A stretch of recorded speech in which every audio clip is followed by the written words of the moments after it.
Hey everybody! Oh my gosh, we are almost to the new year. Welcome to episode 5 of hashtag EventIcons. My name is Will Kern of Endless Entertainment. Just so excited to be here today because we are going to be talking 2016 event trends. Everybody's favorite topic is trends and what's coming next year and what's going to take over. So really excited for today's show.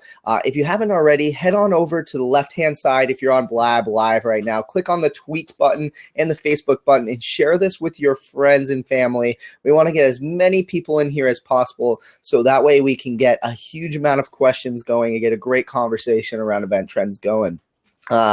Super excited. So as I mentioned, this is not like a typical podcast where you listen and you kind of just hear the interview happen. This is all about interactivity. We're doing this on Blab, which is a great platform. So those of you who are tuned in live right now, we want you asking questions. We want you leaving comments.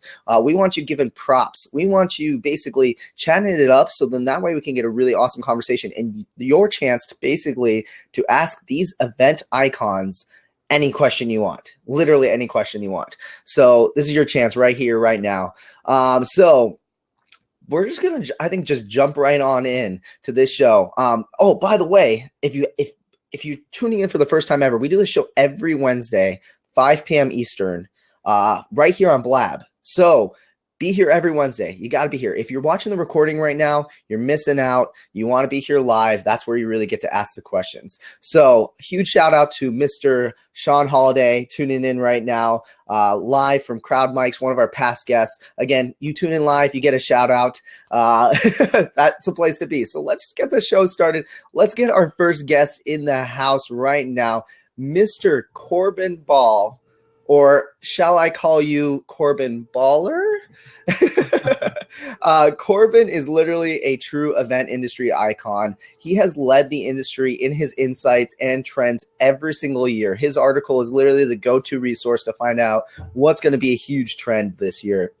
He's the only person, get this, he's the only person to receive both the Meeting Planners International's International Supplier of the Year, MPI's International of the Year, award, as well as MPI's International Chapter Leader of the Year awards together. Amazing. So Corbin's an absolute professional, awesome guy. And in 2012, he was named one of the 25 most influential people in the meetings industry by Successful Meetings Magazine and Meeting News magazines. And this is the 5th time you've won this award. So, I mean, we're not worthy. Thank you so much for joining us, Corbin. Happy to join you, Will. So excited to be here. So let's get our next guest on, Mr. Al Wynant. Al and I go way back. Al and I are great friends, and Al is a really awesome guy. Really happy to call him a friend for sure. Al is literally, he's the mastermind behind an event platform called Event Interface. If you haven't heard of Event Interface, it is literally a game-changing conference and meeting management tool. Literally does everything you need it to do. Al writes our 2016 event trends article, the one that we do every single year. And this last year, it topped when you Googled event trends. It was the #1 search when it came up. So Al's literally the go-to resource at Endless for everything event trends related. So we're just so happy to have you. And one interesting fun fact about Al is not only is he do the technology side, develop this awesome platform, but he also was a meeting planner in his past life. So thank you so much for joining us, Al. You're welcome. Glad to be here, Will. Awesome. So, the one question I've been starting all the shows off with, because I'm just really curious to hear where does everyone kind of get their beginnings? What got you guys into events? What got you into the events industry? Well, I guess I'll go first. It's I've been in the industry for quite a while, but I started as a head of an educational media center at Western University here in Washington State, and was hired by what was then a small association that had moved into town to assist with their educational media audiovisual needs. There were about 10 employees then. That association grew to, in the 18 years I was with them, to run the largest meetings in the area of optics in the world. And I grew along and learned with them. And ultimately, they hired me away as a head of conference operations for them. And so so my past life is as a meeting planner as well. And But then before the dot-com explosion happened in 1997, I could see all the changes that are happening. It was before the huge explosion, but I could tell that things are going to change dramatically. And I thought there'd be a market for me to move out. And I was a head of a staff of 10, but to start my own business, speaking, consulting, and writing specifically on meetings technology. So that's, in a nutshell, how I got here. Wow. So like, I mean, you remember like back in the day before we had awesome platforms like Owls to plan your whole event. Yes, I was with the people that developed the first online registration systems around. So I've been around from a long time, but it's I've seen, it's been interesting to watch the growth over the years. It's been amazing. Awesome. Well, we're honored to have you here. Happy to be here. All right, Al, you got to give us your horror story. So how'd you get in the events industry? Or I mean, like, or the acclamation, like, good thing. Mine was really sort of an unattended career path. Went to school in Europe and with a very defined path, but was hired by a company actually in Tucson and did tour management sort of out of a fluke, and really learned that I enjoyed PR and marketing, tour management, but especially sort of the events related around that. And, sort of how do you bring people together, that whole fun thing around that. I was still in my very early 20s, so it was all great fun and, paper Excel and, the break phones. And I kind of felt that I was good at that. And, people started hiring me, started volunteering in different projects. And out of that grew an event planning company that we started and ran for about 10 years. And mostly did conferences, trade events, et cetera. Small ones for like 20 or 30 people to over 100,000 people. So that was great fun. And then in the 2010s or so, we really started focusing more on technology versus the planning part. And the planning company no longer exists, and we just now focus on the technology side. Very cool. So, by the way, if any of you guys are tuned in right now and have questions, we'd love for you guys to ask questions of our event icons. If you type /Q in the chat and then your question, it will go into our question pane and we'll definitely answer it. So ask your questions in the chat. We'd love to have them. But, we're talking event trends. We're getting ready. Literally it's December 30th. Tomorrow's New Year's Eve. We're getting ready for 2016. I'd love to hear, we got two of our best event trends experts. What would you say are your top 5 event trends that you see happening in 2016? I guess I'll start again with this. We're just going around the clock, Corbin. Yeah, going around the clock with it. I think that the preface is I've been watching this full time for 18 years, almost 19 years, and I've never seen a more interesting time than right now. The rate of change is accelerating, and there are literally hundreds or thousands of new ideas that are coming in to help meeting professionals do their job better or to make a more engaging experience for the attendees there. And the two drivers that are doing that are mobile technology and then the use of social media to give people an input of what they're saying during the event. And this has been around for some time. The trends that are happening right now are I see that mobile technology is maturing. Their mobile event apps have come to be expected at events, and you're seeing them pretty widely. They're beginning to substantially replace paper, so forth. But there are things that are developing now that I'm really excited about. One is that they're maturing to really a full-featured event intelligence and data analytic platform. I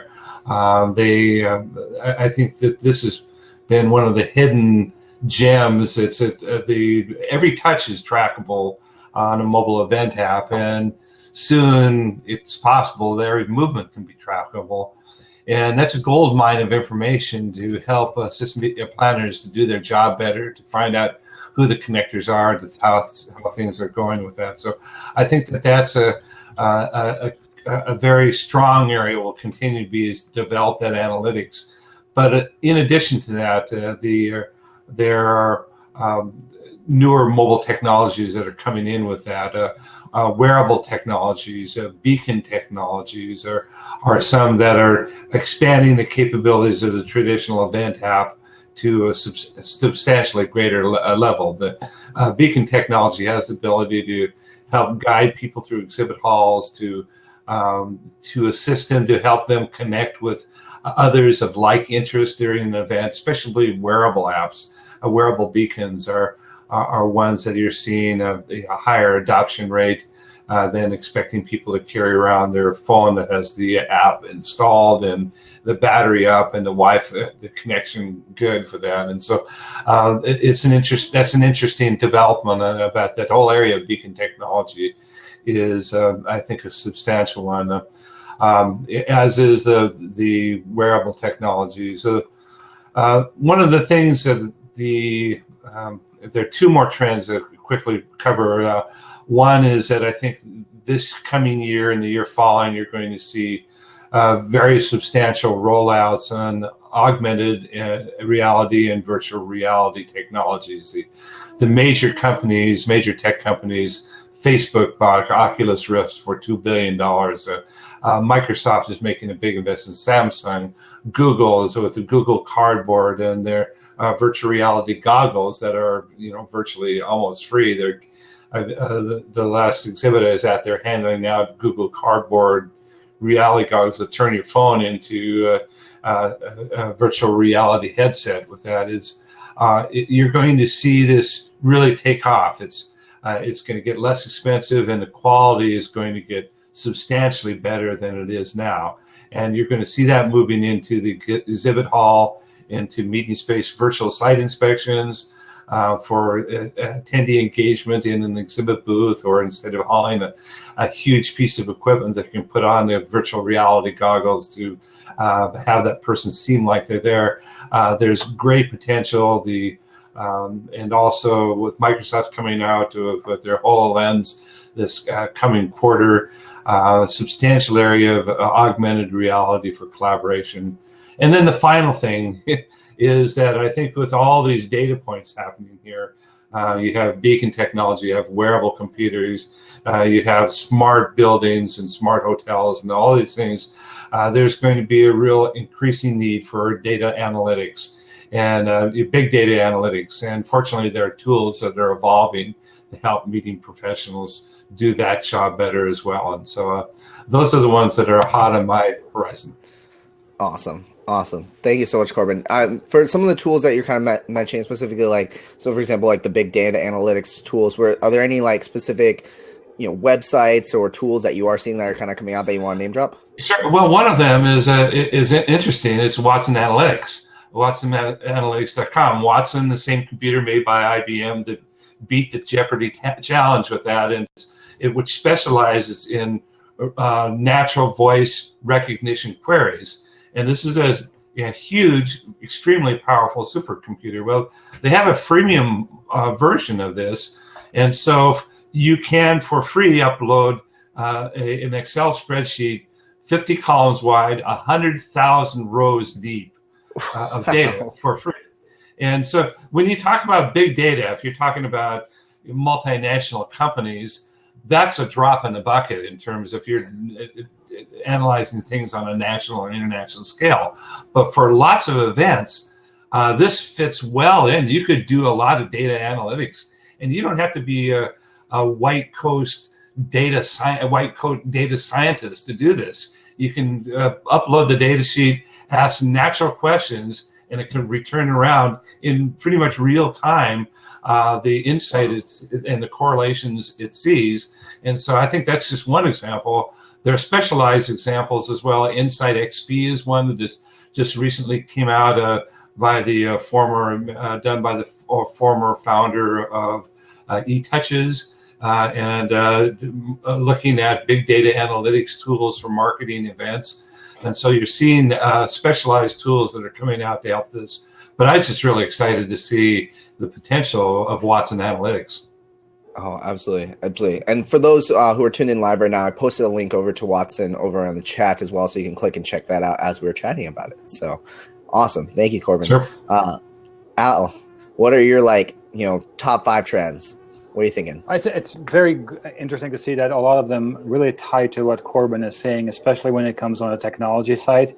I have a few more on the event side, but one, attendee engagement. I think that's something that, marketing people and PR people have long understood, but planners haven't always focused on that. I mean, the planner, you want to get the job done, you want to get the logistics right, but engagement is such a huge part right now of the strategy around events. I think that is going to, with technology and all these items that Corbin talked about, that is really going to evolve very strongly in the next couple of years. I think planners are going to have to maybe learn a little bit on how to look at engagement and how that ties to their events and how the whole planning process that they are doing ties in with that. They have to sort of make it part of their goals right from the beginning.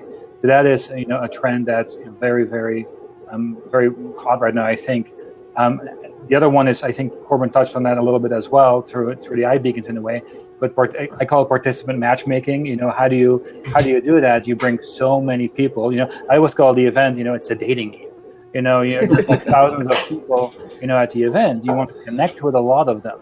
And how do you do that? I mean, if you're lucky, you'll connect with, a couple of handfuls of really meaningful people that you can walk away with. But if there's a way to match make, not just at the event, but before people are coming, when they're there, after they're there, you can get so much more of that event. So I think more sophisticated technology is going to come online, and there's already technology online. I believe that can do that somewhat, especially through iBeacons and stuff like that. One thing that we really see a lot on our side is, from the planner perspective, and the feedback we get is, there are so many tools out there. Can we just simplify this a little bit? So where I think there's all these different options that are out there, from the registration process on to the matchmaking, et cetera, the mobile apps. Can this be sort of all more merged into one or very few platforms? So I think you'll see more consolidation, maybe not just all next year, but in the next couple of years, of how these different functionalities can come together in a much more easier way as part of the process. So I see that as a trend. One thing that I've started seeing more as a planner, and I'm not sure if it's a full trend yet, but a lot of planners have brought it up with me, is sort of the encroachment of alternative booking sources. We were always, do your site visits and book your rooming block and stuff for your conferences, and you have X amount of rooms. But now people start going Airbnb and all of these other ones, and you have to start, as a planner, you really have to start being aware of that, on how those kind of things can impact your events and your room blocks. So you have to be really smart on how you manage that. And then one of really my favorite ones on the event side, if I was still a planner, there's so many, and I think we had it in our articles, when you talk about, there's pop-up shops and pop-up coffee shops and all of these different things, pop-up restaurants. I see this whole bespoke event type stuff, pop-up event things happening as well in the event industry. Because a ballroom is a ballroom, and you can do a lot in a ballroom with lights and decor, but it's so much more fun and interesting to just take a parking lot, a parking garage, and all these other places, and really make that something very special that nobody else has. And I see more and more people are catching on, because there's these food truck festivals and all these other things. People are getting used to that, to going to these places. So I think from the event side, stepping away from technology, I think that's a trend I see more and more happening as well. So I think that's 5. I have more, but I'll keep it there. Because I'm going to tag on to Corbin a little bit, because big data, I think, again, marketing people have really understood that. I think planners are becoming more sophisticated on that, and that will really be a big trend coming up, I think, as well. So for the people who aren't as tech savvy necessarily, the planners who are trying to figure out what big data is, what exactly is this, and what is the true potential of big data? That's for both of you guys. I think Corbin may have a really good answer to that as well. I think it depends who you're asking. If you're asking the marketing people, it probably becomes more about who is it, where they're coming from, what they're looking for, what are they buying, where are they going, etc. Well, how long are they staying at a booth? Can we make their connection there? From a planner, it's more, I would assume, when are people signing up? Why are they signing up? What are they buying, not buying? When do we need to do online, late registration, all these other things. There's just all these little pieces that pertain to a specific job, around sponsorships, around a program, around everything else. So as long as you know what you're looking for, regardless of if you're doing something with it or not, you collect so much data as part of an event, but you have to learn what to do with the data, because it is really a valuable resource. You have to learn how to analyze it, and maybe the Watson thing, I haven't used it, so that would be really kind of a fun thing to play with. It is definitely it's something you're already collecting, and you can fine tune that collecting as you as you know what you're looking for in your goals. Awesome. I would follow up on that as well. I think that the potential, the real driver so far has been the marketing component of it. It's they have you want to define your audience and follow up and make it better for sales and so forth. I think the huge potential, and it's hardly recognized by many meeting planners right now, because I think it's up to the mobile event apps and other companies to make it easier to access this information. But as I mentioned, every touch is trackable. And if you, for example, know who are the hot speakers or the hot topics, or who are the ones that are best connected, and those connected people may be speakers, and maybe association executives, and maybe bloggers. But to know who those people are that are connecting others is really valuable information. Those are the people that require special attention, and getting that information to them so you can get to amplify your message out with that. It's but just to be able to see what in real time what people like. I used to call meetings the black hole of event data management. You had computers before and after, but during the event you were flying blind. Now we finally have the tools that we can really start analyzing these things. And as Al mentioned, the data points are increasing with this as well. With beacon technology, with wearable technology, with the whole social media feed, and being able to analyze that in real time, you need broader tools, and those are becoming available to assist the meeting planner to first of all make the next year's meetings better, or the next meeting, but also have the time to be able to make course corrections in this existing meeting. I think it's so far it's when the last year's survey of MPI asking meeting planners, why are you using mobile event apps? And their primarily responses we're eliminating paper, conference programs, and exhibit guides, and those type of things. And those are great. I'm really in favor of reducing paper with it. But data analytics wasn't even on the radar screen. I think that this will become one of the most important capabilities that we'll see from mobile event apps and other on-site technologies. So Corbin, we have a really interesting experience when we look at our client base in a way. So they're starting to understand how they can do it during the event, but we see more and more clients understand what they can do with it afterwards. So where they can continue to connect post-event with their attendees or off-site attendees, with the data that generates, they understand the validity of that data very, very well. We still haven't quite understood what to do with the data from what happens on site. So it's sort of I think we on the technology side have to maybe play a little bit of an educational role there, and tell them how they can use the data sometimes. I think so, and that's going to be as I see it, one of the major providers that are going to be the mobile event app companies. That they're the ones that are providing these Swiss Army knives of tools that can happen on site to the attendee to increase engagement, to involve them, to inform them, and to excite them. And those are the companies, I think, that will be building these data analytic tools to support their apps, and then supported on a broader basis by things such as Watson Analytics as well. Very interesting. So Sean had a really, really great question out in the chat right now. He asked, with obviously implementing this, the big question has to do with how much time does it take? So how much time do you invest into really apply this big data into your event? And the second follow-up to his question is, do you think that planners will invest that time? I can tell you what I see on our side is, I would say the planners, I really don't want to stereotype, but we see that a lot of the planners are still very much focused on getting the job done, but that the pressure or the guidance of working with big data and getting information is really still coming from marketing and pretty much from marketing and sales and product management, because they're interested in that data much more than the planner is right now.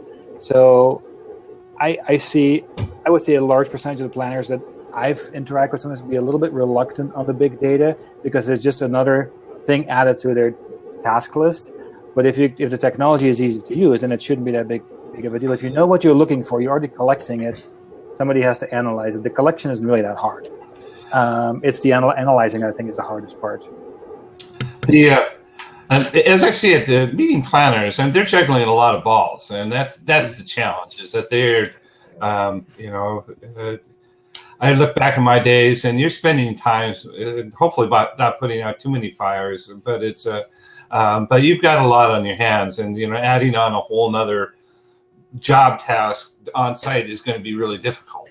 But that being said, I think you're seeing new roles coming into the event position, and one of the social connectivity person that is directing the social media feed and managing it, the ones that are monitoring all the different activities that are happening at the event. I think that this is a role that would naturally fall into some of these newer roles that are being developed at events, and so it's going to be increasingly important. I think as mentioned earlier, it's about attendee engagement, and it's about involving people and exciting them, and so these new roles of the social media director monitor, it would be a natural to have this data analytics tool, have them be watching this and making suggestions to the meeting planner or to the people involved with that to what they should be doing. If they do need to make a mid-course correction, if people are really upset about a particular issue or really hot on another one or really like this particular topic that's being covered, that there's got to be somebody that is watching and observing that and passing that information along to the decision makers to improve that event, and then of course future events. I think it's really important that you get somebody in place there, because there's so many, especially when you deal with small organizations, like, oh, my niece knows how to do social media, and that's not necessarily the right course to take. But there are so many, I think, students in analytics and so on that you can engage from a university and a local event and so on that can really love sinking their teeth in that kind of stuff, that you can engage at a minimal amount of time with a minimal cost, so to speak, and have amazing on-site support there. So there's different ways, but it is another box to tick on the list of to-dos when it comes to your event. Absolutely. So we have a small question from Sean, and so Sean wanted to know if you're going to be in Arizona anytime soon, Corbin. Yes, actually. Let me check the calendar dates. It is in February. I'll be speaking for PCMA and IEEE chapter here, and that is, excuse me, I have it right here. It will be on February 15th is when I'll be speaking. I'll be arriving there on St. Valentine's Day on the 14th, and the event goes the 15th and the 16th. So I'll be there and participating and looking for that in Phoenix. Awesome. Well, we look forward to seeing you there too. Awesome. So we got a question from Mr. Alex, who is asking, are planners looking at social media as more than a broadcast platform for their events? And when are they going to start thinking about it strategically? I've always contended that social media, although it's an important broadcasting media, it's a more important listening medium. It's really about engaging what people are liking and what's interesting and what's happening with the event. And so it's a connectivity platform. Broadcasting is good, but it's about engaging people on an event. And so that's where I think that, this relatively new position of this social media director at events director is, I think, an important one. And this is one that, in fact, there are a number of companies out there that provide these services now, either remotely or on site, with that are monitoring these feeds, are helping doing the engagement, working those things, building the social walls, and then allowing that capability. But so I think that it's about listening and engagement as much as a broadcasting tool, and those jobs are evolving as this technology evolves. I think a huge part of it, like to hit on kind of what Alex said, he's had another comment said when events use social media as broadcasting, there's no engagement. They take the social out of social media.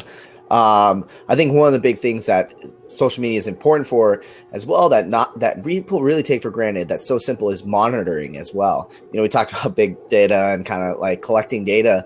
Sometimes just having someone sitting on the feed, hearing what people are saying. There was so many times I remember when we were just starting, we were at a social media conference, in fact, doing an event, doing the AV. And I told one of my guys, said, sit on Twitter and watch what happens and respond to it. And people were complaining about how cold it was, how there's noise in another room. And we were there taking that information, the AV company, and relying it back to the planner saying, it's too cold in here. It says all the attendees and this and that. And sometimes something as simple as that allows you to kind of go the extra mile as well. So, as I mentioned, it's a listening tool, Yeah. And so, it is. I totally agree. I just had a great opportunity to talk with a good friend of mine who was in town, who's a PR person for some really big companies, and we were talking about how do you monitor social media, how do you monitor success of social media, and his whole feedback was as well, it is a listening tool to see what's going on in your community. If you think it's anything else, you're probably wrong. It's like you won't sell tickets, you won't sell registrations. Very rarely, you can't monitor that, you can't track it very easily. He's like, but man, it is one of the best tools. It's one of the best tools to get the pulse on what's going on with your event, your brand, your company, etc. He's like, so planners who use that really wisely can get a lot out of it. So as a listening tool as well. Absolutely. So you guys kind of mentioned on a big buzzword in our industry a couple of times, attendee engagement, right? How do we engage the attendee? How do we get them involved, through, collecting data, monitoring, whatever it may be. What do you think are the, things that are kind of changing with engagement that you guys are seeing that are making big waves? I can go. Or ways maybe planners can help engage more through the technologies that we are now seeing or trends we're now seeing. I think engagement ties. For me, it's I'm putting my planner hat on and a technology hat at the same time. So it really starts right from the beginning as you're starting the planning process of your event. It's really, starting to listen to your prospect attendees and trying to get as much data as information there to make your event the best possible event. So it starts there, but that's just one way. This is a one-way engagement in a way. The second thing is, how do you start way in advance? Because an event in a way is a 1 day, 2 day, 3 day event. You spend a lot of money. You bring a couple of thousand, a couple of hundred people together, and poof, they're gone. But how do you really start connecting these people, sponsors, exhibitors, anybody, right from the beginning to when they go back home and keep that engagement going? So how do you, what am I buying? What am I learning? Who do I want to meet with? What's that matchmaking part of it? What do you think of the event? All of that stuff is engagement is such a broad word anyway. I think as a planner, you really have to figure out what you want to get out of that before you can start engaging, because that's such a really big word anyway. And then bring on the technologies who are going to help you reach that goal. Because there's a lot of different ways you can do this. You can engage everybody by giving them all a drink ticket and hang out at the bar. That's engaging, but how, that's used to be the old-fashioned way. But how do you do that now with the mobile apps and everything else and bring people together? So for me, it's like engaging is basically, how do you create a community? How do you bring like-minded people together? You get something out of that event, but take that back home and continue that. And how do you monitor that afterwards? I think that's how I see that as that word. Absolutely. Historically, the two main reasons why people come to events, survey after survey, it's education and networking. Mm-hmm. And what has happened is that people are getting their education in multiple paths, through webinars, through blabs, through online. And so I think, and they're getting it at events as well. Education is still an important part of events, but I think the relative importance of the networking component of it is increasing at events, because people are getting education in lots of different ways now, more than they have had in the past. And so how do you, that networking component of it is a very important part. And so, and one of the things, I think one of the most important parts is, how do you bring people of like interest together, that maybe buy and sell together, or just that have birds of a feather, essentially. And I think that this is where newer technologies are really shining, with mobile event apps that allow for real-time chatting capabilities, that allow for networking and appointment setting and messaging capabilities. I think that there's been some really interesting things that companies such as Double Dutch and EventBase have been doing. That EventBase, for example, the South by Southwest conference, that the app allowed people to see around them who was of like interest. And so you enter in your interest categories, and then you can query on that. You can see who's immediately around you with a picture of that. And, that type of capability, so you can see, you can connect more efficiently than we've been able to do in the past, I think can be really helpful. But as Al mentioned, I think it's really, when you start as a meeting planner standpoint, you need to be planning this well in advance. You need to be promoting the event app. You need to be letting them know what those specific capabilities to incent them to use that by gamification, and get involved with that. There's a lot of different ways that this can happen, but it's a lot of it is promoting these newer technologies and making them understand, helping the attendees understand what the benefit is in them if they are using it.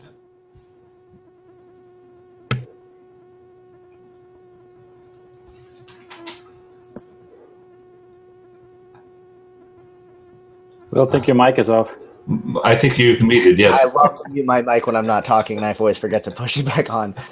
So you were talking about, Al, the matchmaking element of things, and now we're talking about kind of getting people together with networking. Do you going to see that there might be a focus on not just the networking business part of networking, but maybe the personal side of networking as well?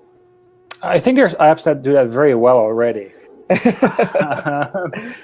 But at a micro scale, maybe? Can those apps that are on the market be used for that? Yes. And does it happen? Yes. We see it with our own app. So I don't know. I haven't really done a lot of research into it. Is it I assume I'm understanding the word personal here the same way you're understanding it. Yeah. Yes. I mean, looking for a partner, looking for a relationship. On the event side, I think there's already great apps on the market who already do that very well.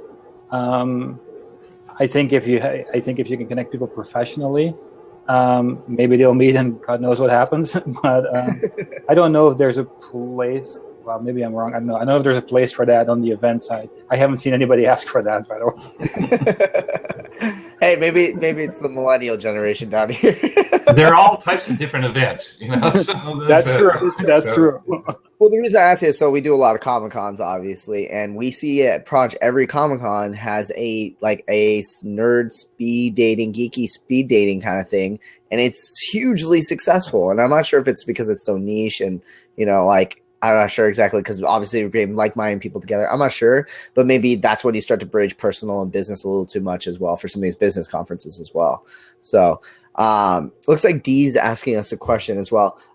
So she's asking, how do you start up an event planning business in a large city when there are so many event planners like Atlanta, Georgia? So just so you know, Dee, we actually did an episode last week where we brought in a bunch of people that started their own event companies. So definitely watch that recording as well. But, you guys both had event planning, both still kind of have event planning companies. What is your guys' advice for working on in a big market that has a lot of competition? I would recommend that. Fortunately, we work in a very well-networked industry. We have many associations. There are a lot of different events that can go to. We have podcasts, there are newsletters, there are magazines. We're really well connected. And I think that that's one of the best ways if you're new to the industry. One of the first, most successful thing that I did when I started as a meeting planner was to join a professional association. For example, Atlanta area has strong support by MPI, PCMA, and others as well with that. And not only join, but get involved with that association. They're always looking for volunteers.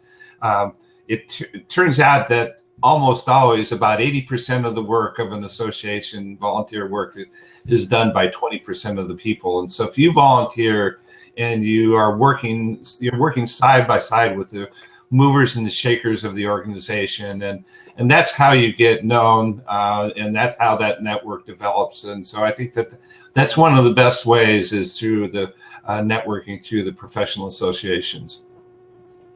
Fully concur. Hit nail on the head. Awesome. And I think one of the big things as well is just do what you do really, really well, and people will notice for sure. And if you just work really hard, it'll definitely come through. So one trend, we talked a lot about technology and kind of all those sort of aspects of it. One trend I want to bring up, and I know, Al, it was in your article that you posted on our blog, and it got me really, really thinking as well, is the idea behind safety at events and security events. You know, we've obviously had a really horrible year for things to happen at events. And I think there's going to be a huge now focus on how are we going to get events more secure. What are your guys' thoughts as far as how we can make events more secure, avoid certain disasters from happening or anything like that as well? I don't, if a disaster is going to happen, it's going to happen. You have to be prepared for it. That's sort of always been my take on events.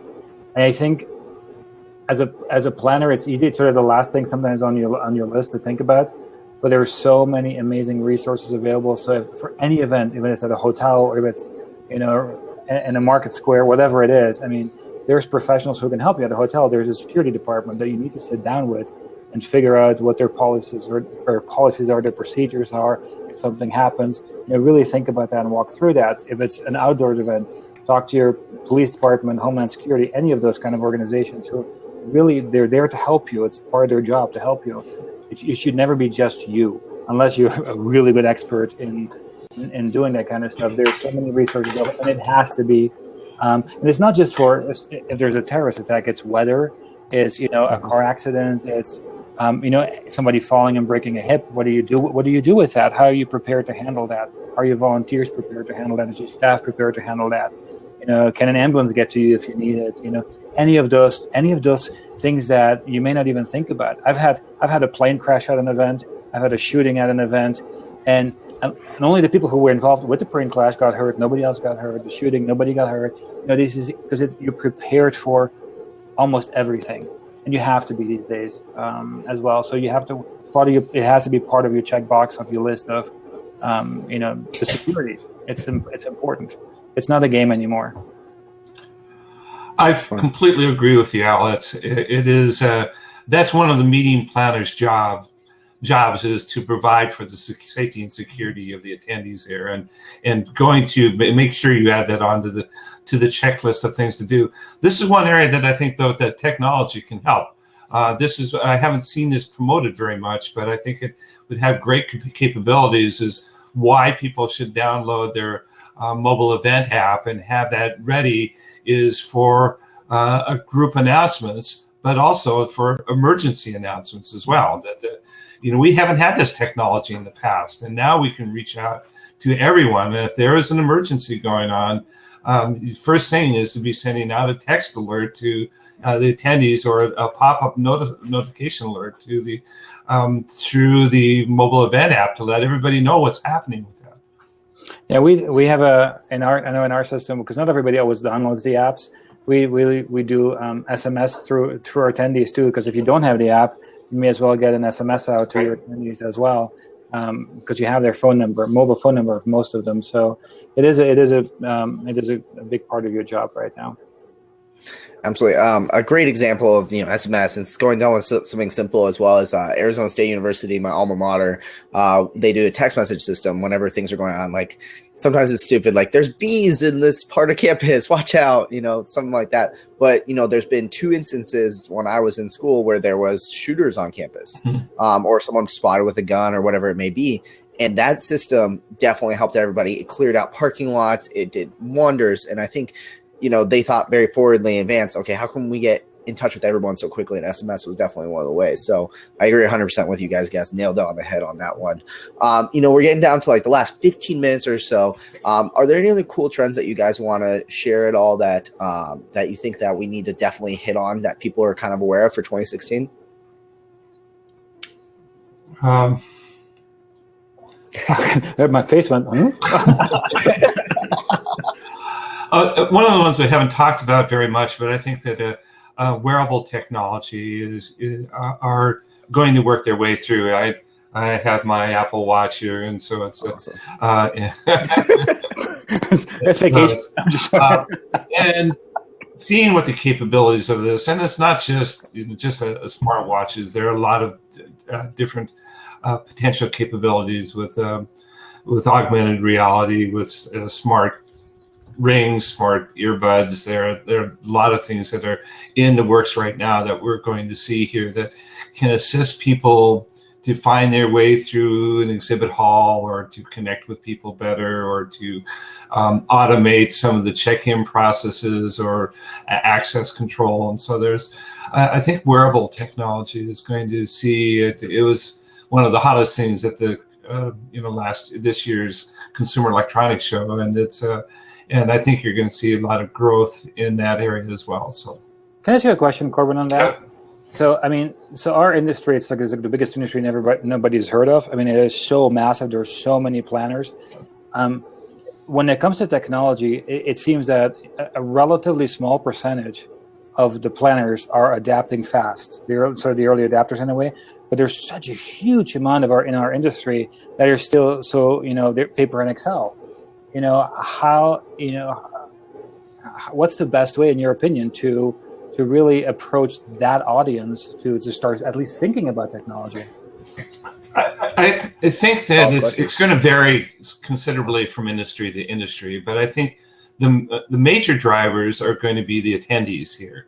Instead of top down, it's going to be bottom up, and attendees are going to be are bringing their mobile devices and their tablets, and they will be bringing their smart wearable devices as well, or they will be, and that's where wearable beacons come in as well. That you have these tools that people will be wearing to increase engagement and data analytics and so forth. And so, but I think a lot of the driver is going to be from the attendee bringing in and say, we want to use these technologies, or we expect this quality of technology. We have good quality Wi-Fi access at home. We have high definition screens. We have all this capability.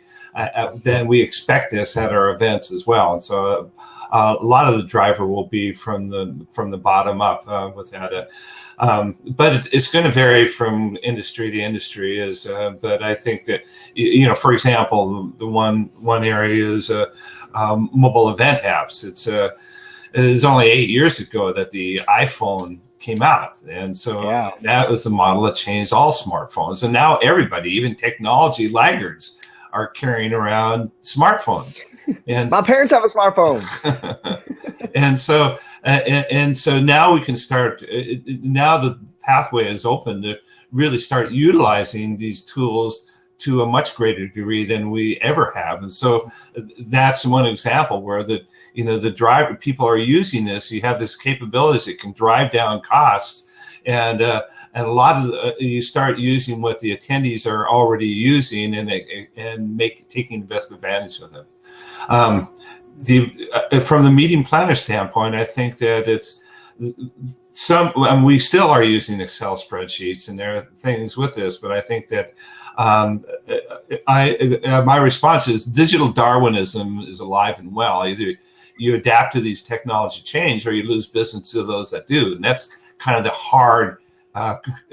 hard facts with that, is that the meeting of the future is going to be to those that are seeing what the benefits of these technologies are for increasing engagement, increasing the learning, and increasing improving the meeting process, and utilizing those.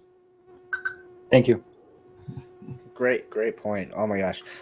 So I kind of along the same way. I think this is a great way to phrase this question. Alex asked, what areas of the events industry, and this will probably be our last question, what areas of the events industry are ripe for innovation? So maybe something that isn't necessarily a trend that's going the right way, but something that just really needs to become a trend. Isn't the events industry all about innovation to begin with? It should be. Yeah, it should be. It should be, right? I mean, it's like this year's food is no longer popular, so it'll be a different trend on food next year. Different trend on drinks, decor, flowers. If you go down the line, I don't. The one that comes immediately to mind for me is to improve the process of contact exchange, lead retrieval, they used to call it, because it used to be at booth based in one way from attendee to the exhibitor. But that process, and there have been a lot of attempts over these last few years, but this is an area that will be solved with technology to just make it seamless, easy for people to find who they're looking for, and then connect with them and exchange, their electronic business cards essentially with that in a way that's far smoother than it's ever been in the past.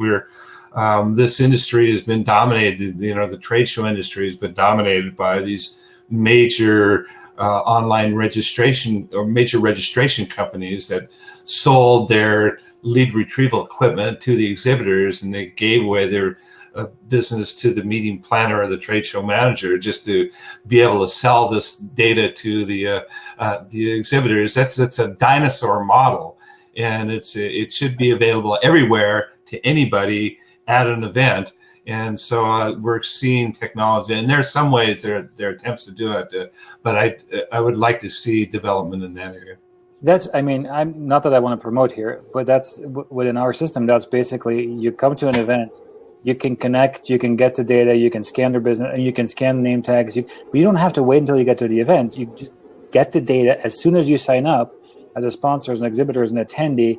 It becomes your data. I mean, you can start connecting. If I'm registering or signing up for your event here in Arizona in February, Corbin, and I want to connect with you, I can get your data and I can reach out to you in advance saying, hey, can we schedule a cup of coffee? Right. Or drink after.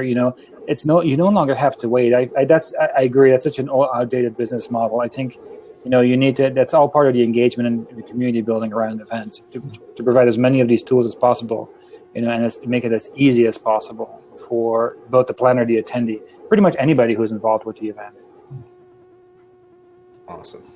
Awesome. Wow. I mean, it's been 53 minutes, and the amount of knowledge dropped right now has just been absolutely amazing. What a great panel that we've had.